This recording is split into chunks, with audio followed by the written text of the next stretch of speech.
Ryan Leach, championship leader, right alongside James French, past Rolex 24 Daytona winner. So he's going to try to get his second Rush Series victory here.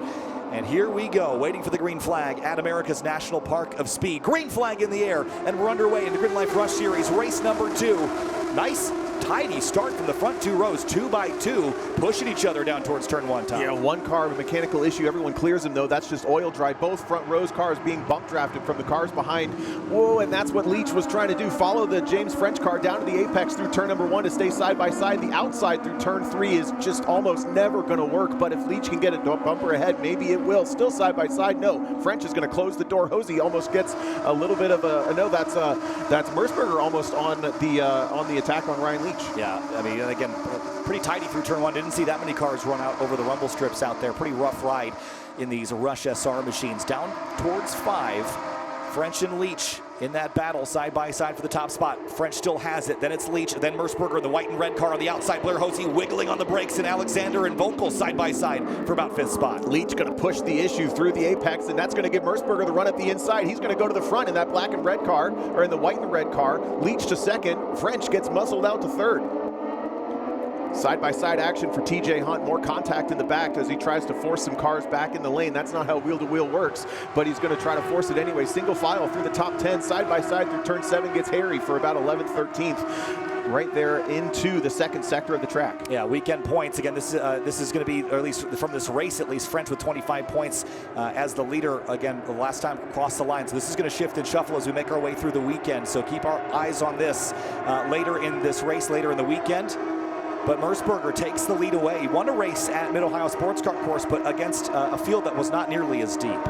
Oh, big off and a big spin for one of our cars. It looks like he can regain control of it, but I think that was Ethan Alexander in the chrome blue, and he tracked a bunch of dirt back onto the track, gave everybody behind a huge scare, but they all made it through by the looks of it. It's going to be a top 5 breakaway because of that slight mistake, and now it's French around the outside. Makes it work around the outside of Canada corner on Mersberger to try to take the lead back. He's going to have the run in the inside up into the preferred line for turn 13. Mersberger with the run, though, has the headlight ahead, floating through the apex of 13. This is fantastic stuff, and Leach is going to pick which lane is going to move more forward. French commits big on the outside of 14, but slips, and Mersberger's going to have the better run. Now, which lane does Leach go with, and does Hosey help the other lane? French forced the issue, getting right back in line behind Mersberger to make sure that Leach didn't get the drag race up the inside. They're going to go top 6 all in line. That's that oil dry flying in the air. No harm, no foul there. Leach is going to get some help on the outside from Hosey, coming up from 4th, and now Hosey looking aggressive from 4th position, looking to get into 3rd on French, maybe even 2nd. Oh man, bottoming out the splitter there was Mersberger on the brakes there, diving the nose. He's way offline out of turn 1, slams back across the curbing and onto the racetrack. That was a rough ride. Mersberger hangs on to the lead. French, Leach battling for 2nd place, and then Vocal trying to go up the inside of Hosey back there. Yeah, Vocal with a big move on that one. He was the only car to get a clear run through turn 1, and it paid off. They're going to have a drag race down into turn 5. Mersberger, that's not going to feel very good on the tailbone as he grounded out on coming back onto turn number 1. Now headed down to turn number 5, just clearing probably 130 miles an hour. Watch these cars dive on the brakes and wiggle through the braking zone. Tons of sparks from the front of those cars. Leach coming back on French. French closes the door on him. Whoa, that was tight. A little bit of contact and tire rub. Yeah, tire rub in there between those two. Leach carrying out French all the way to the edge of the runoff, but French hangs on. Mersberger taking the opportunity to put some distance on those two while they scrap for 2nd place. It's a 4 or 5 car battle for P2, and Mersberger now 10 car lengths between himself and 2nd place. Yeah, we haven't mentioned Nico Bratz much yet, but he's the chrome red car clinging onto the back of this 6-car breakaway. Mersberger really has the pace. He's actually controlling this field from the front very, very nicely. It's French and Leach who can't figure it out. They are absolutely all over each other. And Leach had a big issue coming out of turn 8. He's going to drop back and hold up Hosey and Vocal. Vocal with big rotation through the middle of the carousel. Gets it tucked back in, but that little bit of yaw in these cars seems to really slow them down. Almost creates some resistance, and he loses a bit of time, not much, but a bit coming out of the carousel. Yeah, French just about 3,200ths quicker than Ryan Leach last time by, but they're in such a fierce battle. It's going to be more about racecraft from here on out. Look at this, almost 3 wide leaving the kink here. On the run down to Canada corner, Mersberger would like those two to keep battling for 2nd place, and Leach again looks up the inside, but isn't there close enough to commit. Ellis Spiza on a charge. He's up in the top 10. Remember, he started dead last in race 1, made it to 19th. He's in the top 10 there in, I believe, 8th now, as Ethan Alexander struggles and continues to fall back to 9th. I think Charnogorski gets through on there as well, but this battle at the front is totally worth sticking with. French continuing to struggle with turn 14. Leach absolutely sends it through there and closes up to the back bumper. Now, what I suspect is Leach is going to push him back to Merceburger, because if they start battling, it's free and clear for Merceburger at the front. Yep, across the start-finish line here, a little scrapping deeper in the field. Merceburger across the line, this time through. Or not. Yep, side by side. It looks like Leach is going to go the long way around. French went defensive, and Leach just went driver's left. And Hosey's going to try to push him through fully. He's going to clear him entirely, as French now has to slot into third. Hosey nowhere to go with that one, neither for Vocal, and they're actually all going to gap away from Nico Bratz just a little bit. Merceburger still controlling this field at the front, but Leach is really quick through these first couple of corners. Ooh, a little bit of a look on Hosey for French. Ethan Alexander taking the field 3 wide there into turn 3. Look at this mess off into turn 1, Tom. Ooh, almost pinched in the background there. 3 wide through the apex of 1. This is just outside the top spin. 20, and a spin for the 22 car. Goes around, hold those brakes. Ooh, very scary. Good thing these cars are small. Yeah, that's Jeremy Boysen going for a loop there at the exit of turn 1. Great avoidance there by the whole field. Here comes Leach on Merceburger, who goes defensive side by side into 5. Leach has the pace, but he looks like he's just been constantly battling with people. Almost gets another attack from French, who just accomplished this pass in race 1. Looking to do it again. He's going to get on the brakes early, go single file through turn number 6. Merceburger is a little bit of a sitting duck if Leach gets a moment to breathe, but he has not had that moment yet. This is great stuff here. It'll be a revolving door if they start battling for the top spot. There's a whole bunch of drivers. And here's Leach up the inside, late into turn 8. He got overlap on Merceburger, but was it enough to have the corner? And they're going to go there side by side through turn 9 now. And ooh, contact rubbing Merceburger and Leach. There was contact. Now Leach has got a big tire rub on the left rear. Yeah, that is coming out of the left rear, so the rear clamshell dislodged just a little bit. It looked like Merceburger wasn't going to give him the room down to the apex of 8. We missed that one, but that's really going to hold Leach up again. Cannot get himself into clear air once on this race. James French back to second. Merceburger still clinging on to the lead.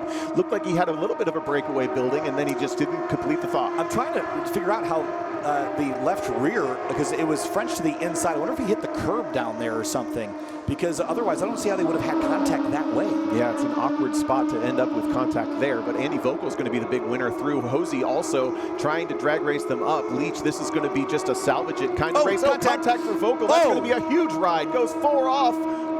Full Dukes of Hazzard through the turn 13 runoff. That was a rough ride there. That will undoubtedly damage the underside of these cars, but up and onto the front straightaway. Vocal getting shuffled off at Billy Mitchell Bend. He's back rolling, but I imagine that car will go straight to the pit lane. Up and onto the front straightaway now. It's getting hip and shoulder up here for the top front 5, and here comes James French on Merceburger for the lead. This is that draft we were talking about there, side by side down into turn number 1. It looks like the straight line speed on the Leach machine is struggling just a little bit with that body rub, although the tire clearance seems to have mostly rubbed it away.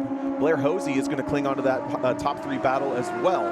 Yeah, for Leach, again, that'll be a sort of a self-clearance by the looks of it. It stopped smoking quite so bad. Might lean on it a little bit here through some of the right-hand corners, but otherwise, French went back to the top spot there on the front straightaway. Look at the previous lap there for Leach, a 2:30 off a little bit, but a 2:29 from Nico Bratz, right up in the mix there inside the top 5 now with the shifting and shuffling and Vocal out. Looking at 21st through 26th, just there through turn 1, and then we cut back to our lead battle.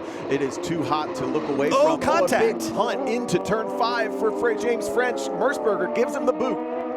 And here comes Hosey to the inside, up at turn 6, standing yellow up there, so cannot pass. Not exactly sure of what for. I think there was a car on driver's right. Yep, just over the crest there. Yep. So that was a good heads-up moment from Blair Hosey to back out of that moment to pass. It held them up a little bit. Now Bratz is closing on Ryan Leach for 4th place. The black and white sort of two-tone car with the cherry red car behind. Andy Vocal came to stop in the box, but is rolling now. We'll see if he'll continue or if he'll pit into the paddock. Out front, though, James French establishing the largest lead he's had all day. That's pretty significant compared to what we've seen. The car is just creeping at the back of frame every time we cut from this top battle. Our Charnogorski, Ayler, Alexander Spiza, and Robinson. That rounds out your top 10, but at the front, it looks like Ryan Leach's car is really maybe even knocked out of alignment just a little bit. It looks like a bit of a handful. I think it's only a matter of time before the chrome red of Nico Bratz gets through on that 5th place car, on that 4th place car of Ryan Leach. It's still now a bit of a breakaway for James French. He is well cleared the second place battle, which is now Blair Hosey actually continues to have, or holds the point now over over Bryce Merceburger. Yeah, best lap for Merceburger, half a second slower than James French. So he was definitely out racing, but maybe not out driving. Those are two different things, and now Merceburger's lost the lead. Can he run him back down here? This is going to be interesting. Let's have a look at the previous lap delta as they come over the start-finish line here. I think that'll be the interesting thing to see if Merceburger can close in on French now that they've swapped positions again. Here we go. Last lap delta, French for a moment, and looks like, where'd Merceburger end up? P3 now, sorry. So French, Hosey, Merceburger, Bratz, Leach, your top five. Leach has some fight left in him. He just drafted past Bratz down the front straight, so the battle for fourth is not done yet, but I think the Leach machine is still struggling a little bit and ailing after that bit of contact down at turn 8, 2 laps ago. Czarnogorski continues to run 5th, Alexander 6th, Ayler 7th, Speza 8th. From 19th on the grid, got to keep throwing that in there, and then Robinson continuing to hold down the top 10 spot. Taking a look back at the battle between the number 88 and one other car around the 23rd position here, as that other car looks to have a mechanical issue coming out of turn number 1, is going to bail out and have to pull off. So a little bit of calm before the storm here. I think that yellow flag kind of split everybody up, but it looks like things are slowly starting to coordinate back together. Yellow flag waving there at turn 6, so a sector yellow at sector 2 for now. And as they come around turn 7, we'll see how long it takes to clear the road there. And again, that's covering turn 6, which is a good passing opportunity in these cars. If you don't get it done at 5, 6 is your next best option. And you'll head down to turn 8. Next opportunity after that. So to my point, though, is, again, we saw French gain some ground, but Blair Hosey's got clear racetrack for the most part. He can just focus ahead. Doesn't have pressure from Merceburger just yet, but if and when Hosey gets there, it'll be a 3 or 4 car race again immediately. Bryce Merceburger is struggling right now. He's off pace. He's run down really quickly by Ryan Leach. They're going to catch him right at the turning point for the kink, and in fact, he's going to pull right to defend early. Something wrong with that car, either a mistake made in the carousel or something mechanical, as Merceburger started this race off really strong, is floundering in these last little bits. Working race number, minute number 12 of about a 15-minute race. We may see the white flag as early as next time by. Ooh, Hosey's catching. Really late, yes, look at that. French really slow through turn 13, and then Ryan Leach has passed Merceburger. Nico Bratz is all over Merceburger now as well. And here there's trouble for James French. He's lost the lead, and Blair Hosey takes the top spot. And I'm not sure what has happened, but that 70 car was way off pace, Tom. Yeah, this race is all over the place. No idea what's going on with French, but he has no drive in that car. Leach is caught off guard by it, barely misses him coming up that hill on the front straight. Blair Hosey is now free and clear by over 2 seconds as they come across the start-finish line. He doesn't even have to check his mirrors anymore. What happened to James French? That's heartbreak. Yeah, and I haven't even seen him come across the start-finish line here yet. So, and 33 car Ethan Alexander's off at turn 8, middle of the racetrack, and he's stalled kind of right on the racing line. Maybe a little bit off to the right, but they're not going to want to leave that car there for very long. So for the rest of the field, it's been a pretty interesting race with cars left, right, and center. And up the front straightaway now. No white flag this time, so we would get at least another lap here, but I would anticipate a full course yellow if that car doesn't move here pretty shortly. James French scored down the order as we come up over the crest of the hill. Yeah, it looks like he's stopped maybe drivers left in the grass. There's a yellow up under the bridge, but then a green flag waving again for our drivers at start finish. Here's a look at a battle back in the 30s or so. Yeah, that's TJ Hunt. You mentioned a car with new bodywork. They got the wrap on that and everything, so impressive job for that car being in the barriers in the kink earlier today. And Blair Hosey out in front of this field here, but again, with a car off at turn 8, don't know if it's cleared itself just yet. But there was a yellow at 6, and they have not cleared it, and they're going to try to pull this car while we're still green around the racetrack, just covering it with the yellow. Definitely a mechanical issue with that car, as you see fluids leaking out of the back of it. So whatever happened, whether there was contact or just a mechanical failure, it's led to a mechanical issue with that car.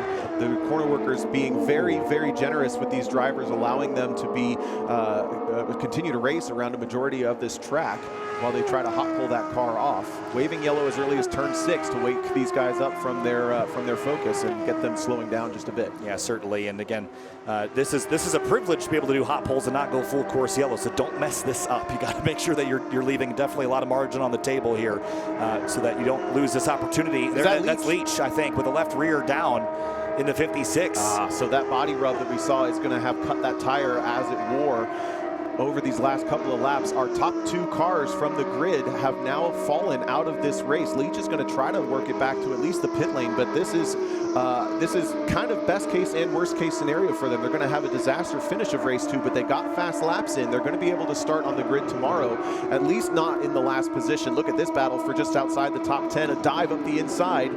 And checkered flag is waving here. Blair Hosey's going to pick up the win. They didn't even give him white.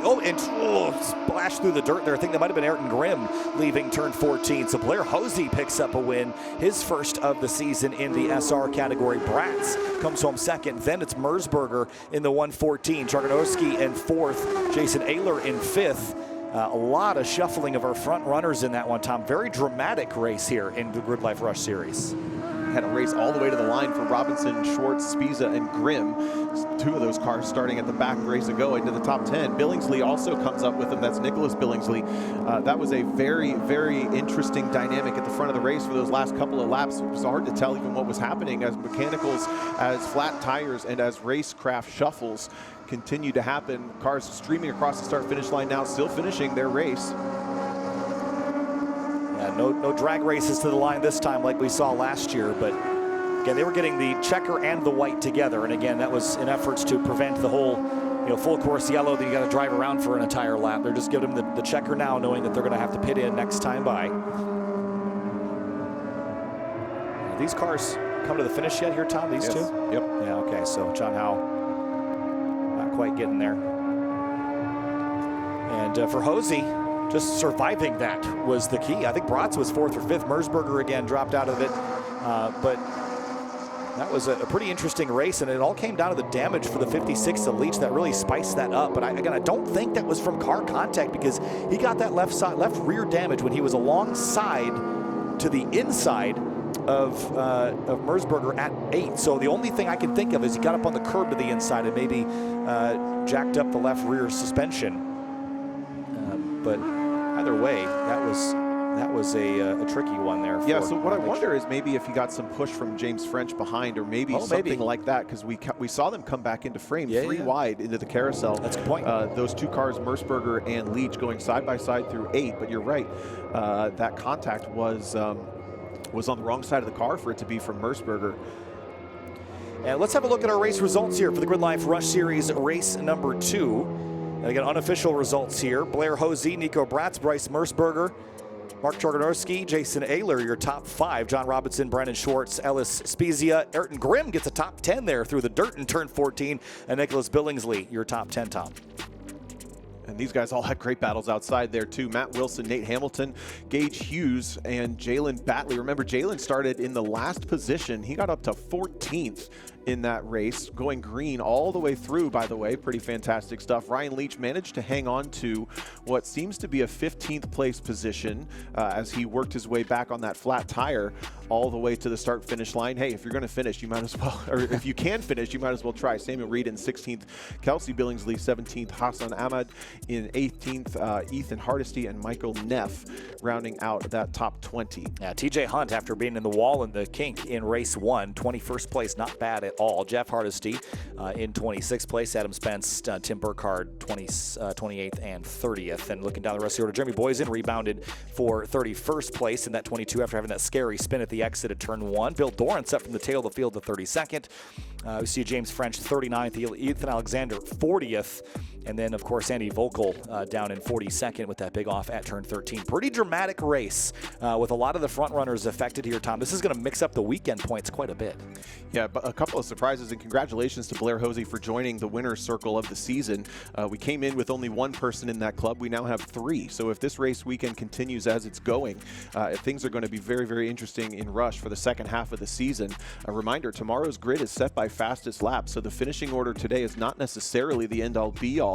There are certainly some cars further down in the field that will jump back up or will be shuffled back as the grid is reset with fastest laps. Well, more GRIDLIFE Rush Series racing coming tomorrow.